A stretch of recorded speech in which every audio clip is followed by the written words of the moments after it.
তাহলে মরি বললে মরা হবে না। এই জগৎ সংসারে বাবা শাস্ত্র বিধান দিচ্ছে, কেউ খেয়ে মরে, কেউ খাইয়ে মরে, কেউ নিয়ে মরে, কেউ দিয়ে মরে, কেউ শুনে মরে, কেউ বলে মরে, কেউ দেখে মরে, কেউ ভালোবেসে মরে। এটা শাস্ত্রের বাইরের কথা নয় বাবা, সব শাস্ত্রের ভিতরে আছে। কারণ জানা যদি থাকে বাবা আপনি একটু বলতে পারবেন, কেমন? আমি বলবো। আচ্ছা বলেন তো, খেয়ে মরেছিল কে?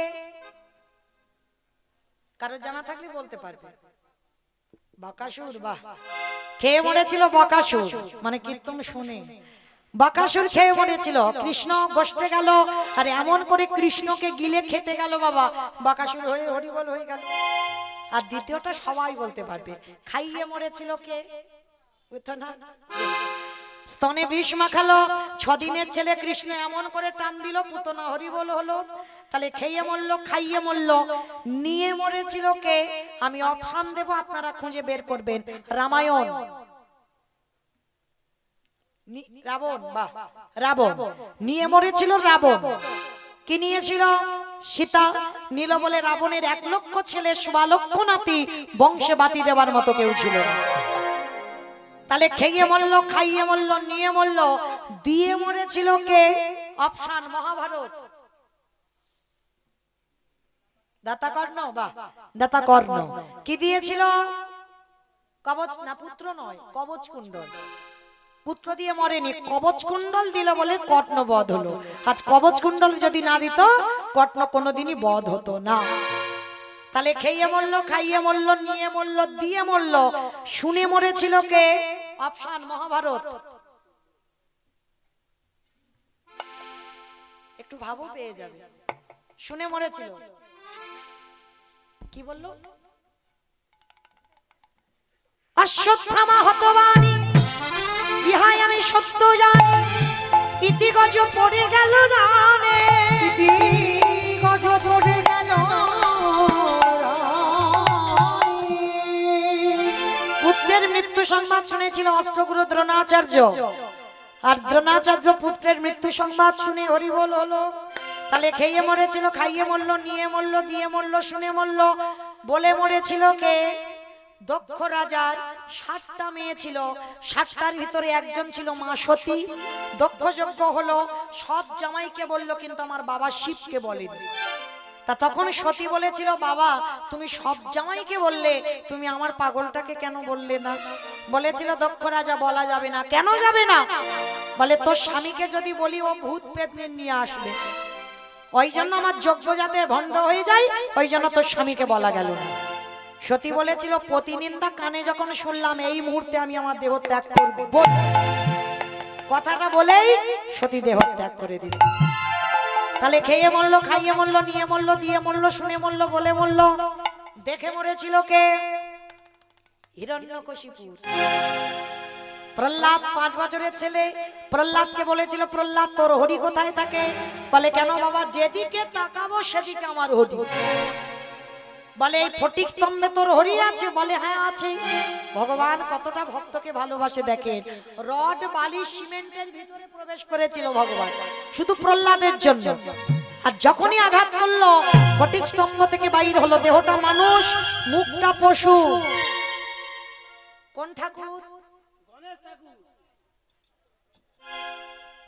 গণেশ ঠাকুর নাকি নরসিংহ? বাবা নৃসিংহদেব। কারণ এই নৃসিংহ রূপটা ধরেছিল বাবা শুধুমাত্র হিরণ্যকশিপুরকে মারবার জন্য। কেন?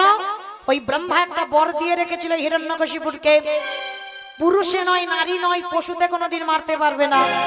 দিনে মারতে পারবে না, রাতে মারতে পারবে না, মাসে মারতে পারবে না, বারে মারতে পারবে না, জলে মারতে পারবে না, অন্তরিক্ষে মারতে পারবে না, স্থলে মারতে পারবে না। তা মূর্খ হিরণ্যকশিপুর ভেবেছিল বাবা তাহলে তাতে আমাকে কেউ মারতে পারবে না। কিন্তু ভগবান তো বোকা নয়, একটা জায়গায় ফাঁকা সব রেখে দিয়েছে। দেখেন দেহটা মানুষ, মুখটা পশু, মানে নারী তো নয়, আর পশুও নয়, আর পুরুষও নয়, ওই রূপটা ধরে মেরেছিল। আবার বলছে জলে নয়, স্থলে নয়, অন্তরিক্ষে নয়, মেরেছিল কোথায়? জানো দেশে, ভগবান উরু দেশে মেরেছিল। আবার বলছে দিনে নয়, রাতে নয়, দিন রাতের মাঝখানে মেরেছিল। কখন? গধূলি বেলা। গধূলি বেলা হিরণ্যকশিপুর বধ হলো।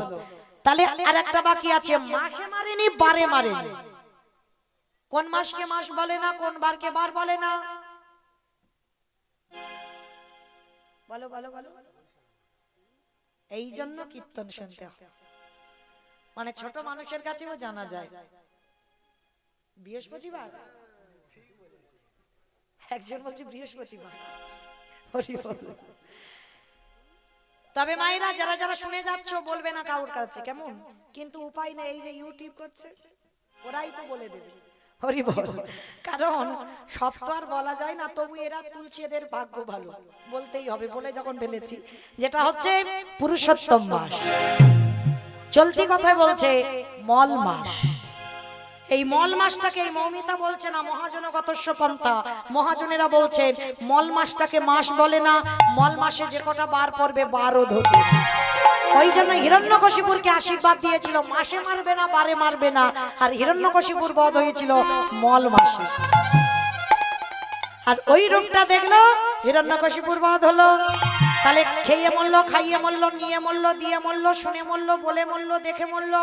আর একটা বাকি আছে, ভালোবেসে মরেছিল কে? আমি বলবো, বলো। ঋতুপর্ণা। আমি বাহ, দশরথ। ঋতুপর্ণা অত শাস্ত্রের বাইরে চলে যাচ্ছে, বাইরে যেন একটা কথা না যায়, গ্রন্থের ভিতরে থাকতে হবে। আজে বাজে কথা বললে তো হবে না। তো ভালোবেসে মরেছিল রাজা দশরথ। বলো তো কাকে ভালোবেসেছিল? কইকেয়ীকে। মা, 3টে পাট রানী ছিল, কৌশল্যা, কৈকেয়ী, সুমিত্রা। কিন্তু ভালোবাসবার বেলা বেশিরভাগ ভালোবাসা পড়েছিল কৈকেয়ীর ভাগে। আর কৈকেয়ীকে এমন ভালোবেসে বাবা মাথায় চড়িয়ে দিল না, কৈকেয়ী সেই ভালোবাসায় মগ্ন হয়ে 2টো বর চাইল। প্রথমবারে ভরত রাজা হবে, দ্বিতীয়বারে রাম 14 বছরের জন্য বনবাসী হবে। আর রাম যখন বনবাসী হলো, দশরথ কেঁদে কেঁদে অন্ধ হয়ে গেল। আর অন্ধ হয়ে দশরথ বিছানা সজ্জা হলো। বাবা বিছানা সজ্জা হয়ে আমার দাদা ভাই বাবাদের একটা শিক্ষা দিয়ে গেছে, বলবো একটুখানি? বলি একটুখানি বলবো। মানে যারা বিয়ে থা করেছো সংসারী, তাদের উদ্দেশ্য করে দশরথ মরবার আগে একটা কথা বললো, ওরে কলির জ্ঞানন্ধজি, তোরা যেন কেউ আমার মতো বউকে ভালোবাসিস না। ভালোবাস, আমি মা ভালোবাসতে বারণ করছি না, ভালোবাস, কিন্তু দেখবি সাবধান যেন বউ মাথায় চড়ে না বসে। আর বউ যদি চড়ে বসে, দশরথ শিক্ষা দিল, ওরে তোদের দশা আমার মতো হবে। তাই গৌর করি বল, হরি বল।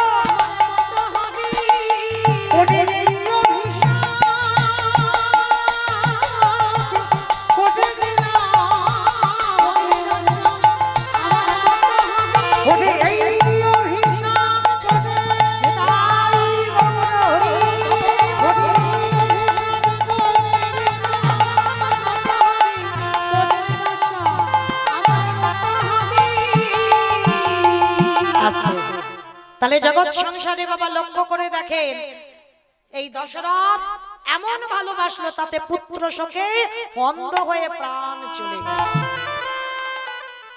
আমা বলো তো কোথায় ছিলাম?